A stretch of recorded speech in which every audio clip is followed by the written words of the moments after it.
Hope you guys are doing well. Welcome back. So in this video, I'm going to show you that how you can check overview of your Rumble account, how you can check your earnings. So let's start. So first of all, what we have to do, simply we have to click on this profile icon, and after clicking on this, the first option is account overview. So we have to click on the account overview, and after clicking on this, you will be able to see all the options here. Like as you can see, as the option for the cash out. So if you want to withdraw your money, you can also do that. You have to click on the cash out.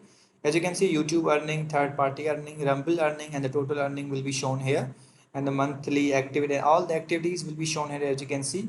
Now simply if you want to withdraw your money, you have to click on the cash out, and after that you have to verify your account. So as you can see, I haven't verified yet. You have to verify your account, and after that your money will be verified and your money will be withdrawn. So in this way you can check your account overview, and in this way you can view your all earnings, that how much you have earned from which platform. So I hope you guys understand this video, that how you can check out your overview on Rumble account. So see you guys in the next video.